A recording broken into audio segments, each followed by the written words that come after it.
Great day in the city of Detroit. It's a great day at DDOT. You know, one of the things that is our motto at DDOT, we try and get a little bit better every day. And this is surely one of the days we can measure that we are improving.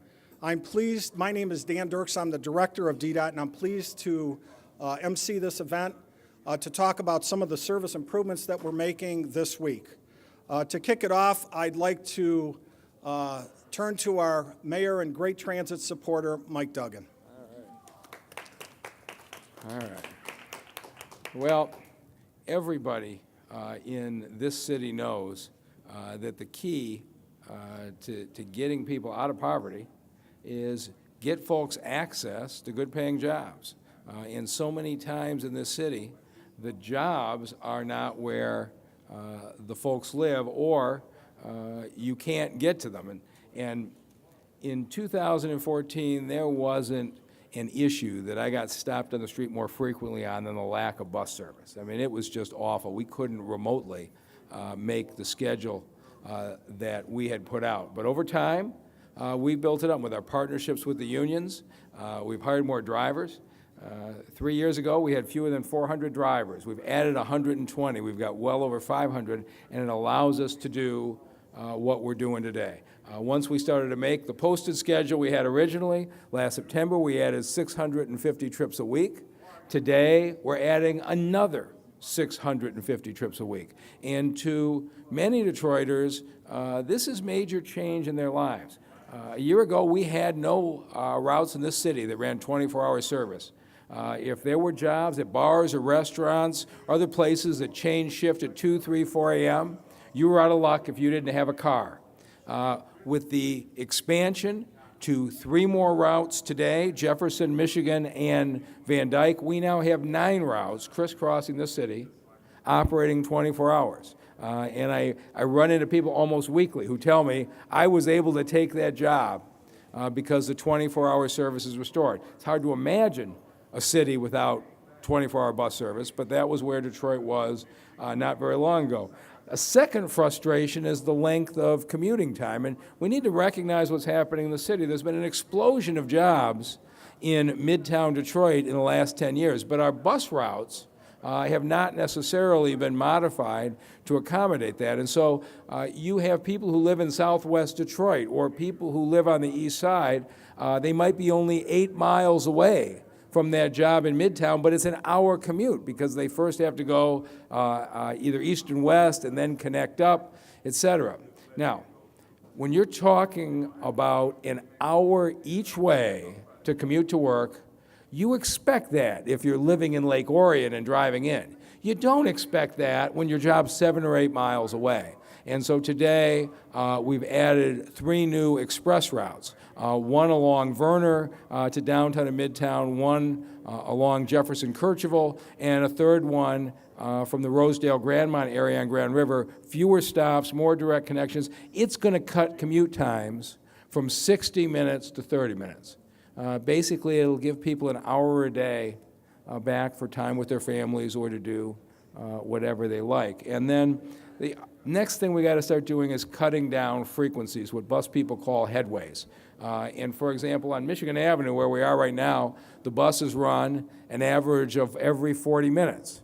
Now, if you're going straight up and down Michigan and you plan your schedule, maybe you can work around that. But if you're on a crosstown connection and you get dropped off at Michigan a few minutes after the bus left, you're standing on that corner another 35 minutes waiting for the next bus. And so you choose not to use the bus service at all. And so we have dramatically cut, starting today, the headways. We've increased the frequencies on Greenfield, Michigan, and Jefferson. On Michigan here, the average frequency will be every 20 minutes instead of every 40 minutes. We've cut it in half. There's a reason why we've got 100,000 more riders a week than we had 2 years ago. We're starting to get the buses to run on time. They're safe, they're clean. Our whole team at DDOT, the transit operators, the drivers, the mechanics, the schedulers, everybody is working together to make this a better experience. And so today, another major step forward, 650 more trips a week. In April, we're going to add another 200 trips a week, which will mean 1,500 more trips a week in this city in less than a year.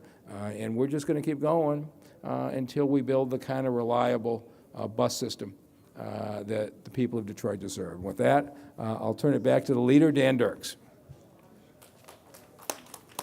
Thank you, Mayor. You know, DDOT, we're all about working together and trying to form, build relationships. The Amalgamated Transit Union, Local 26, represent our drivers. We're fortunate to have the president, Fred Westbrook, who's been a good friend of DDOT and a good friend of our customers. Fred? Good morning, everyone. First of all, I'd like to thank God for waking me up this morning and allowing all of us to see another day that He has made.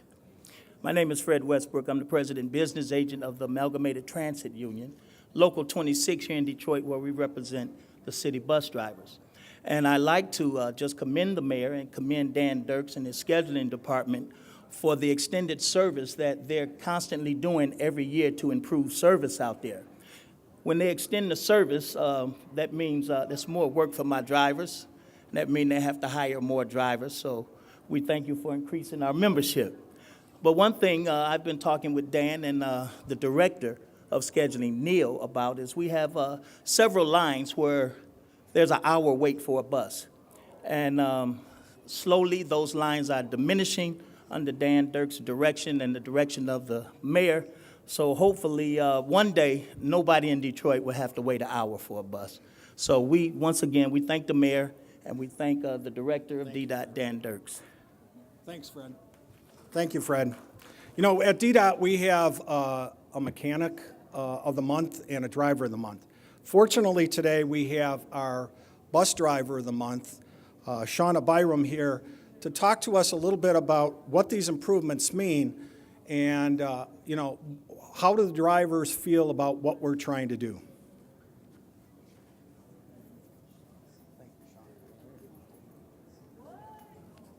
Good morning, everyone. Thank you for having me. I just want to start out quickly by saying that we are very excited about the increases that have been made to the service, especially the night service. As the mayor mentioned before, previously there were a lot of people that were kind of just high and dry if they worked the night shift and got off work and, well, you don't have a ride home, so what you gonna do? But with adding this night service, it makes things a little better.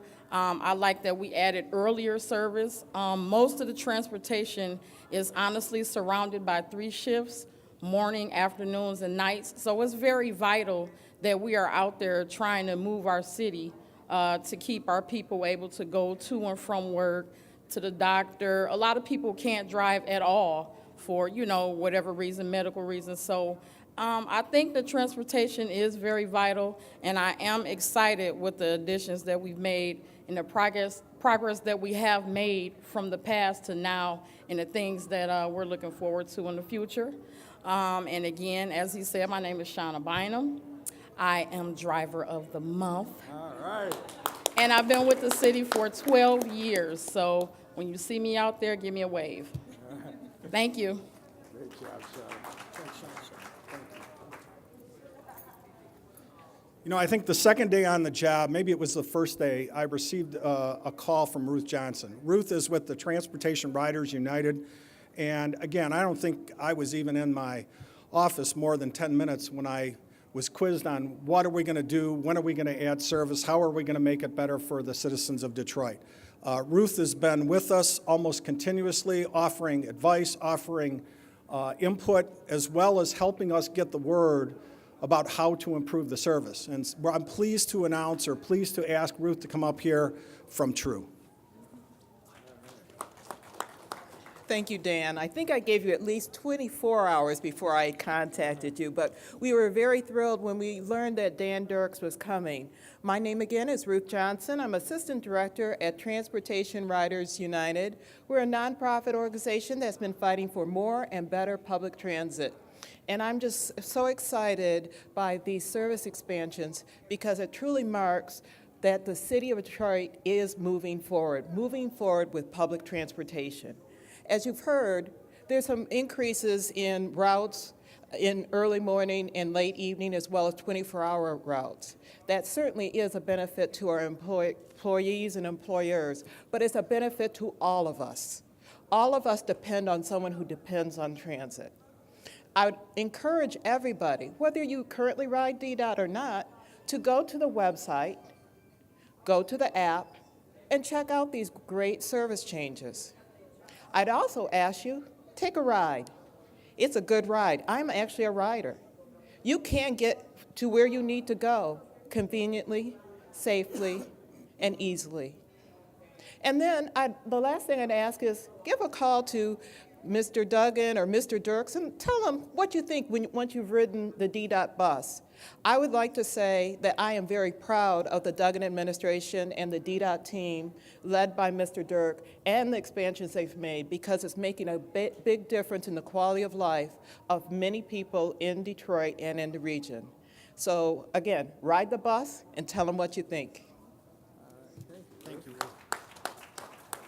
I think you see the common theme is this is all about our customers and making their experience, getting to work, getting to school much easier. We are fortunate in that we have a senior from Wayne State University, Alice Ogadima, who is here to talk about what it's like from the perspective of the rider. And we're really pleased to have Alice here, who took time out of her day to talk to you, to tell you what it means to our customers. Alice? Good morning, everyone. Thank you so much for having me here today. Again, my name is Alice Agadima. I am a public transportation advocate, a lifelong Detroiter, a dancer at Detroit Windsor Dance Academy, and an inspired history whiz at the Detroit Historical Museum, as well as a senior at Wayne State University, majoring in public relations with a minor in dance. I would first like to start by saying just thank you for everyone who has been working so hard to transform the city while inspiring the world with their civic innovations to remain resilient and creative. It is because of the various teams and organizations that we have supporting public transit that we are here today to launch our 2 expanded routes. I have always thought of Detroit as an extraordinary city because of its resilience and its deeply rooted history, but it's the ability to understand that Detroit is not defined by one function or era, but defined by the people and the vision that makes it. As an advocate and avid bus rider, the availability, the resourcefulness, and the convenience of the entire public transit system has connected me to all of the key aspects of my life. For example, interning at After 5 Detroit, it has showed me the vibrant ways of engagement and retaining the different amount of talent that comes to Detroit, as well as speaking with Challenge Detroit fellows on the equity of public transit. I am so honored to actually be here, and I do believe that access to safe, reliable, and rapid public transportation means mobility and freedom. It means transforming the motor city to the mobility city for everyone to keep moving and to keep connecting with different communities around the world and around our region. As a young adult living in the city, public transit has exposed me to so many beautiful neighborhoods, their art and their culture, and I'm looking forward to the future. I'm looking forward to more routes, and I'm looking for more people actually riding the buses. So future plans include coordinating our second Students in Motion Regional Transit Conference, which will provide students with the opportunity to actually engage with the Regional Transit Authority and to get their needs met, and to also engage with different professionals that ride the bus, as well as leaders and thinkers. Through civic engagement, I hope to continue my pursuits to connect all campuses, coalitions, to help work with different grassroots organizations, and to help make great transit a reality. Lastly, I would like to give a special recognition to the DDOT staff members, the drivers, and the Rosa Parks Transit Police, because after I wrote my letter about 2 years ago to the Wayne State's president and his council, the Dean of Students, the Economic Department, Wayne State's Chief of Police, and presented a public transit resolution to the Wayne State Board of Governors. Surprisingly, pleasantly, I seen a lot more visibly observant police officers around the Rosa Parks Transit Center and surrounding areas, and I was very happy about that. So I want to say thank you so much for listening, for actually being a part of this whole resolution, and thank you so much for being here today. Great job. I want to give a couple other shout outs to the Transit Police. I know they're in the back. They've been great partners with us. They've helped make that service so much safer, and it's really, like I said, our customers, it's really a pleasure to ride the service. And also, we have Mike Shepard here representing the Maintenance Department. Just like to give a shout out to him. You know, our maintenance folks have done a great job in making sure those buses are ready to go every day. At this point, we're ready to answer any questions.